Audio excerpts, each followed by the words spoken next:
বিশ্বের বিভিন্ন দেশের চাহিদা বিবেচনায় দেশে শিল্প গড়ে তোলার আহ্বান জানিয়েছেন প্রধানমন্ত্রী শেখ হাসিনা।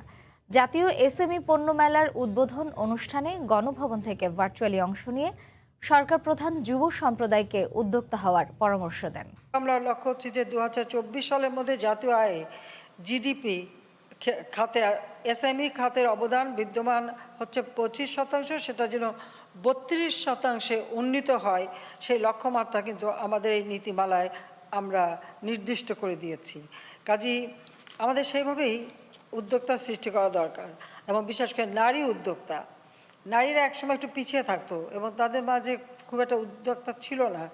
আজকে নারী উদ্যোক্তারা এগিয়ে আসছে। কাজে আমরা নারী উদ্যোক্তাদের অগ্রাধিকার প্রদান সহ ক্ষুদ্র মাঝারি শিল্পের উদ্যোক্তা সৃষ্টির লক্ষ্যে এই ফাউন্ডেশন তাৎপর্যপূর্ণ ভূমিকা রাখছে। আমি আশা করি সামনের দিকে আরও বেশি নারী উদ্যোক্তা সৃষ্টি হবে। এখানে আমি অবশ্য আমাদের পুরুষ সমাজকে একটু পরামর্শ দিতে পারি।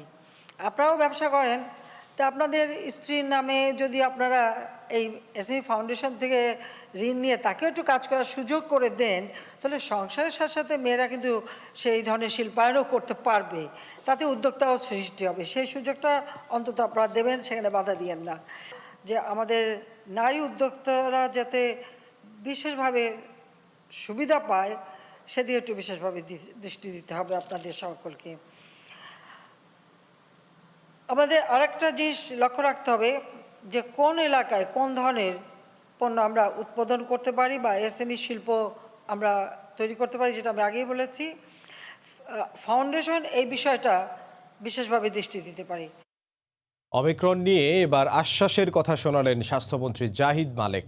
দুপুরে সাভারে এক অনুষ্ঠানে মন্ত্রী বলেন, সীমান্ত বন্ধ বা লকডাউন দেওয়ার মতো পরিস্থিতি এখনও তৈরি হয়নি। এদিকে স্বাস্থ্য অধিদপ্তরের নিয়মিত বুলেটিনে জানানো হয়, অমিক্রনের সামাজিক সংক্রমণ দেখা দিলে আফ্রিকার 7 দেশ ছাড়া অন্য দেশ থেকে আসা যাত্রীদের জন্যও প্রাতিষ্ঠানিক কোয়ারেন্টাইন নিয়ম করা হবে। কোভিডের আগমনীকালের মতো অমিক্রনের বেলায়ও আশ্বাস শোনাচ্ছেন স্বাস্থ্যমন্ত্রী।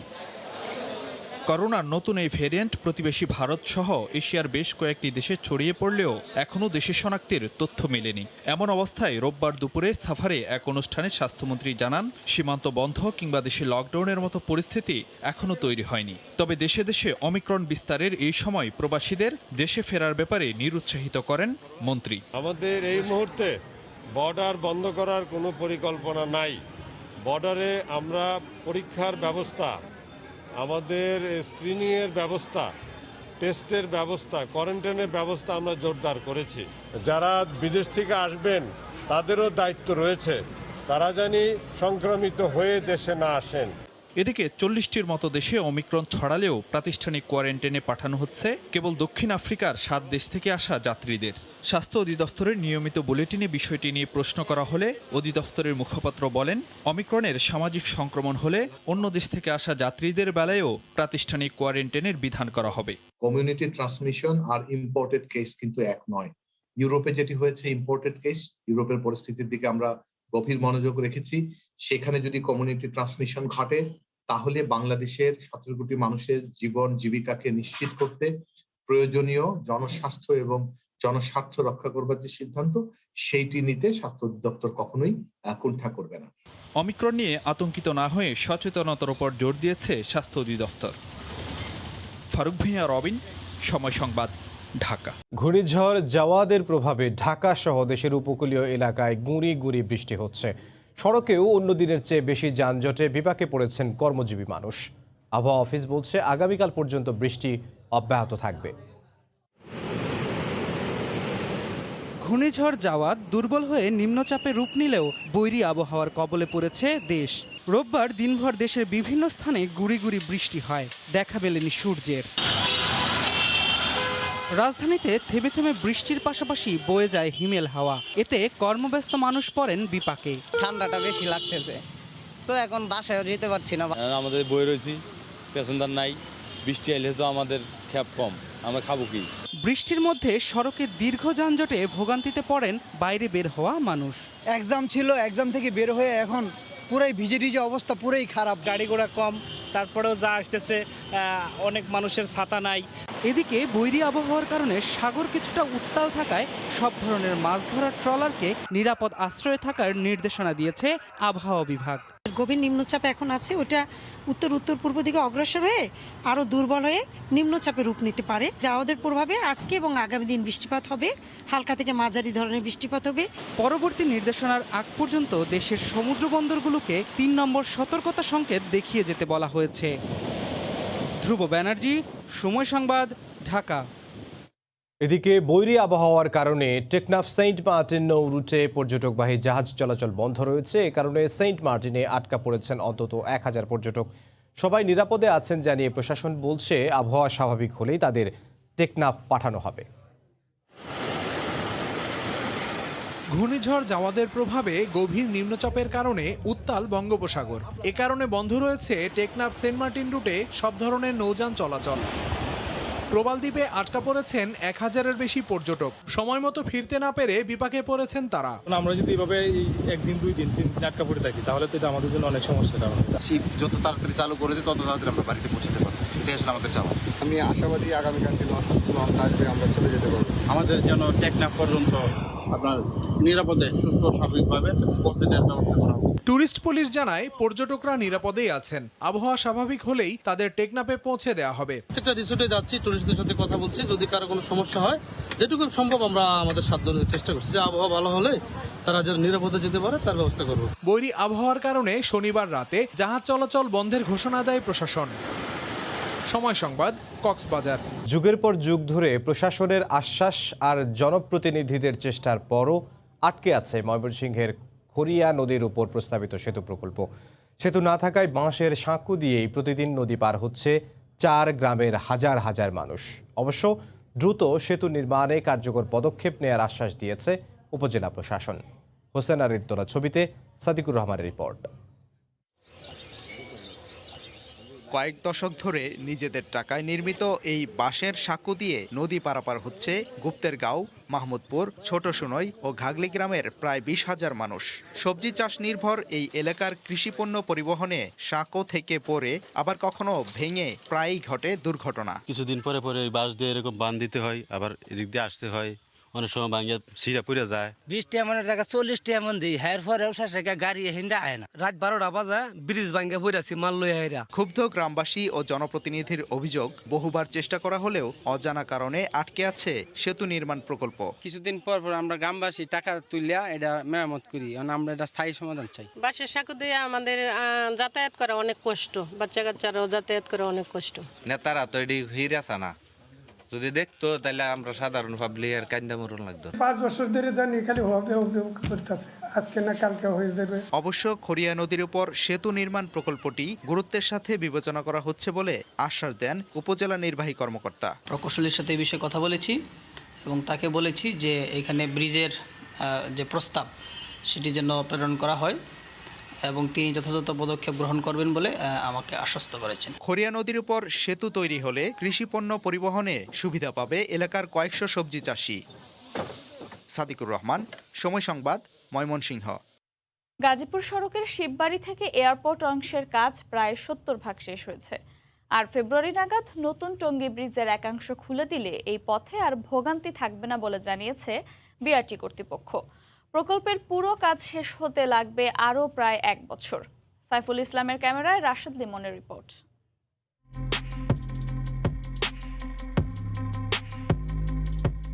গাজীপুর থেকে এয়ারপোর্ট আসতে লাগবে মাত্র ৩৫ মিনিট।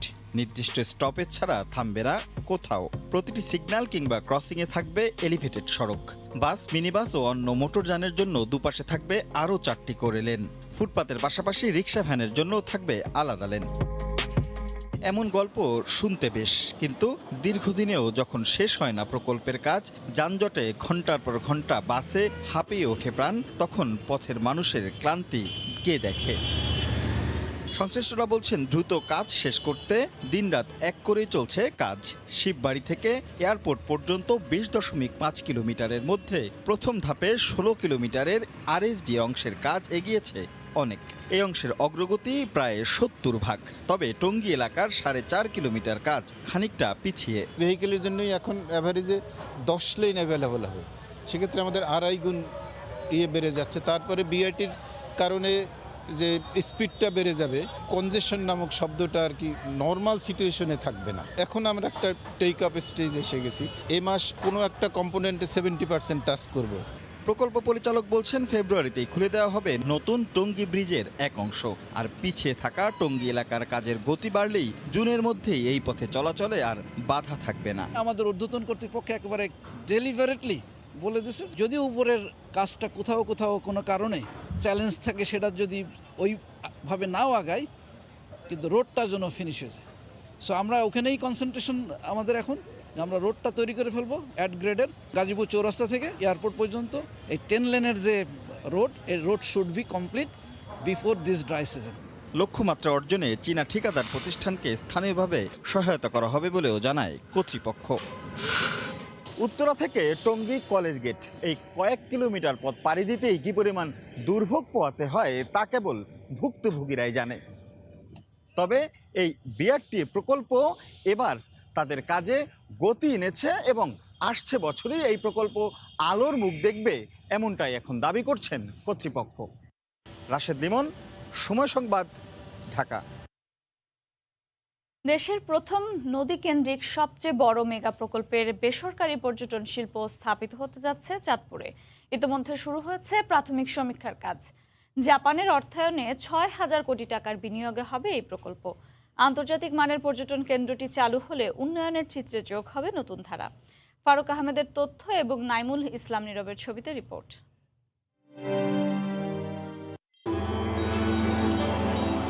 হেলিকপ্টার, রিভার ক্রুজ কিংবা কেবল কার, সব অত্যাধুনিক বাহনে স্বল্প খরচে পৌঁছে যাবেন দেশি বিদেশি পর্যটকরা, যেখানে বঙ্গবন্ধু ও মহান মুক্তিযুদ্ধের ঐতিহ্য নিয়ে থাকবে নানা অনুষঙ্গ।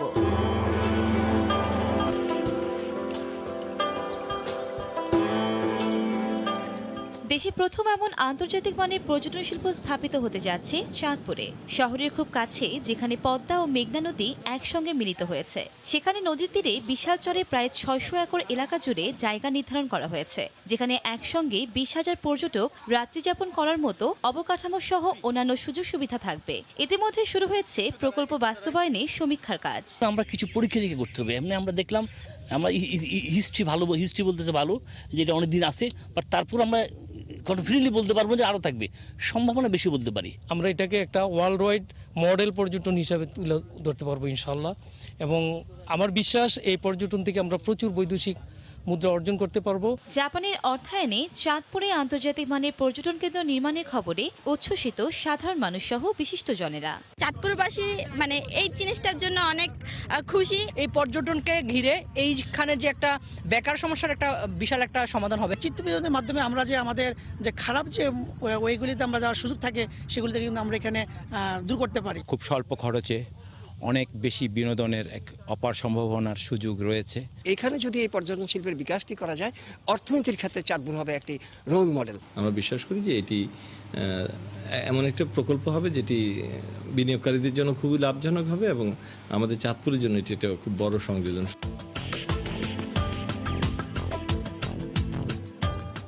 সরকারের কাছ থেকে সবুজ সংকেত পাওয়ার পর ৩ ধাপে অবকাঠামো নির্মাণ কাজ চলবে।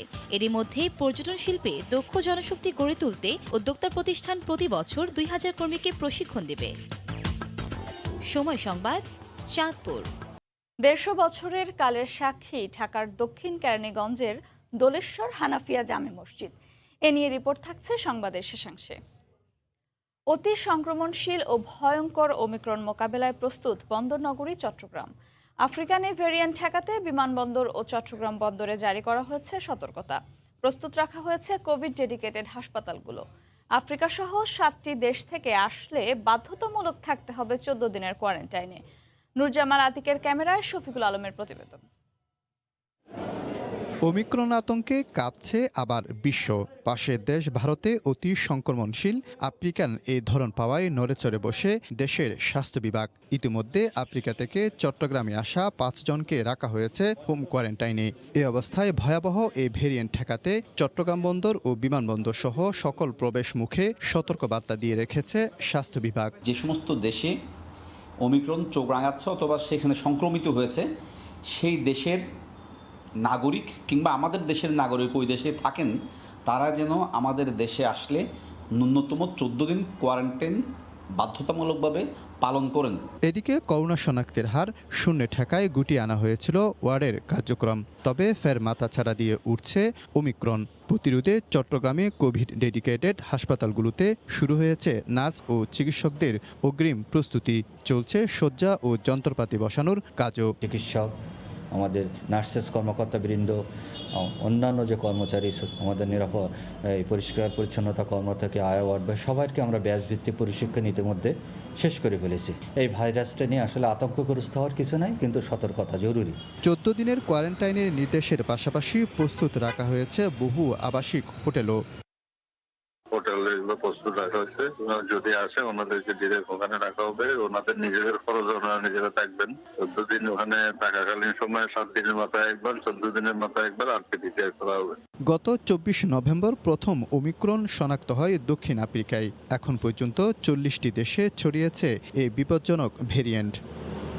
করোনা ডেল্টা ভেরিয়েন্টের রেশ কাটতে না কাটতে নতুন করে চোখ রাঙাচ্ছে আফ্রিকান ভেরিয়েন্ট ওমিক্রন। সংশ্লিষ্টরা বলছেন, অতীতের ভুল থেকে শিক্ষা নিয়ে দ্রুত প্রস্তুতি নিতে হবে স্বাস্থ্য বিভাগকে। শফিকুল আলম, সময় সংবাদ, চট্টগ্রাম। দেখছেন সময় সংবাদ। প্রতি বছরই স্কলারশিপ নিয়ে উচ্চশিক্ষার জন্য বাংলাদেশি শিক্ষার্থীরা তুরস্কে যান। বিশ্বমানের শিক্ষা ব্যবস্থার সঙ্গে তাল মেলাতে এই সংখ্যা ধীরে ধীরে বাড়ছে।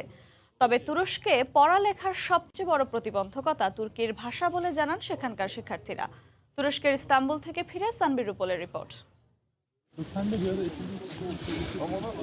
সারা বিশ্ব থেকে প্রতি বছর 5,000 শিক্ষার্থীকে শিক্ষাবৃত্তি দেয় তুরস্ক সরকার। বাংলাদেশ থেকে এই স্কলারশিপের সুযোগ খুব বেশি শিক্ষার্থী না নিলেও সংখ্যা ধীরে ধীরে বাড়ছে। এবছরে 47 জন শিক্ষার্থী বৃত্তি নিয়ে পড়ালেখা করতে গেছেন। ব্যবসা শিক্ষা, বিজ্ঞান শিক্ষায় স্নাতক ও স্নাতকোত্তর ছাড়াও গবেষণায় উচ্চতর ডিগ্রি নিতে তুরস্কের প্রথম শ্রেণীর বিশ্ববিদ্যালয়গুলোতে পড়ালেখা করছে বাংলাদেশি শিক্ষার্থীরা। ইস্তাম্বুলের নামকরা ইঞ্জিনিয়ারিং বিশ্ববিদ্যালয় ইয়েলদিস টেকনিক্যাল ইউনিভার্সিটিতে গবেষণা করতে এসে শিক্ষক হিসেবে যোগ দিয়েছেন একমাত্র বাংলাদেশি ডক্টর শাহেন শাহ। তিনি বলছিলেন, বাংলাদেশি শিক্ষার্থীদের পড়ালেখা করার সুযোগ বাড়ছে। ব্যাচেলরদের ক্ষেত্রে তাদের এসএসসি এবং এসএসসি রেজাল্টের ভিত্তিতে হয়, পাশাপাশি এমবেসিতে তুর্কিশ এমবেসির বাংলাদেশে একটা এক্সাম হয়, এক্সামের মাধ্যমে ওরা সিলেক্ট করে, এবং মাস্টার্স এবং পিএইচডির ক্ষেত্রে ইন্টারভিউ হয় এমবেসিতে, ওখান থেকে ওরা সিলেক্ট করে। আর টপ র্যাঙ্ক ইউনিভার্সিটিগুলো পড়তে গেলে জিআরই লাগে, জিম্যাট লাগে, বা ইংলিশে পড়তে গেলে টোফেল লাগে। তবে যেসব বাংলাদেশের ছেলেমেয়ে পড়ালেখা করতে যাচ্ছে তাদের মতে তুরস্কে পড়ালেখার সবচেয়ে বড় প্রতিবন্ধকতা ভাষাগত দক্ষতা। ভাষার জন্য ভালো রেজাল্ট, যেমন এসএসসি এইচএসসি দুটাতেই জিপিএ 5 লাগবে, এবং এই তো নর্মাল অ্যাক্টিভিটিস একজন স্টুডেন্ট হিসাবে, যেমন কোন কোন বিষয়ে সে পারদর্শী। বেশিরভাগ সাবজেক্টে এখানে পাবলিক ইউনিভার্সিটিতে আসলে তুর্কি ভাষায়, এটা একটা আমাদের জন্য প্রথম প্রতিবন্ধকতা, কারণ ভাষাটা আমাদের থেকে অনেকই বেশি আলাদা। পড়ালেখার পাশাপাশি যারা চাকরি বা ব্যবসা করছেন তারাও জানালেন একই অভিজ্ঞতার কথা। এখানের যে গভর্নমেন্ট স্কলারশিপ অথরিটি তারাই চুজ করে আসলে কাদেরকে দিবে। প্রায় সেম খরচে, একটা বিদেশে গিয়ে একটা ভালো ইউনিভার্সিটিতে পড়াশোনা করার সুযোগ পায়। শতভাগ স্কলারশিপ পেলে পুরো কোর্সের সব খরচ বহন করবে তুরস্ক সরকার। আর ব্যক্তিগত খরচে পড়ালেখা করলে তা ইউরোপের অন্য দেশের তুলনায় কম। ইউরোপ আমেরিকার মতো তুরস্ক সরকারের অর্থায়নে স্কলারশিপ নিয়ে অনেক বাংলাদেশি শিক্ষার্থী এখন তুরস্কে পড়ালেখা করতে আগ্রহী হচ্ছেন। যারা এখানে পড়ালেখা করছেন তারা শুধুমাত্র পড়ালেখাই করছেন না, তার পাশাপাশি কাজের সুযোগ পাচ্ছেন এবং ভবিষ্যতে নাগরিকত্বর সুযোগও তারা লুফে নিতে পারছেন। দীর্ঘ প্রতীক্ষার পর আয়ারল্যান্ডে 17,000 অভিবাসী ও আশ্রয় প্রার্থীকে বৈধ করার সিদ্ধান্ত নিয়েছে আইরিশ সরকার। এর মাঝে অনেক বাংলাদেশিও রয়েছেন। সরকারের এই ঘোষণায় স্বস্তি প্রকাশ করেছেন দীর্ঘদিন ধরে বৈধ হওয়ার অপেক্ষায় থাকা বাংলাদেশিরা। আয়ারল্যান্ড থেকে সৈয়দ জুয়েলের রিপোর্টে বিস্তারিত।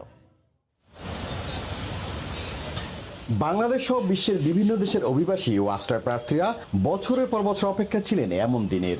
বৈধভাবে না থাকায় পরিবারের সাথে দেখা করার জন্য দেশেও যাওয়া হয়নি এত বছর, আনতে পারেননি স্ত্রী সন্তানদের। এবার সব সংখ্যা কাটিয়ে 17,000 অভিবাসী ও আশ্রয় প্রার্থীদের বৈধতা দেওয়ার ঘোষণা দিয়েছে আইরিশ সরকার, যার মাঝে 3,000 শিশু রয়েছে। নথিভুক্ত অভিবাসী ও আশ্রয় প্রার্থী যারা কমপক্ষে 2 বছর ধরে সরাসরি বিধানে রয়েছে ও অনথিভুক্ত যারা কমপক্ষে 4 বছর ধরে আয়ারল্যান্ডে রয়েছেন তারা এর আওতার মধ্যে রয়েছেন। এই স্কিমে যারা পরিবার সহ রয়েছে তাদের 700 ইউরো এবং একক ব্যক্তিকে 550 ইউরো দিয়ে আবেদন করতে হবে। আগামী জানুয়ারি থেকে শুরু হয় আবেদন, চলবে আগামী 6 মাস পর্যন্ত।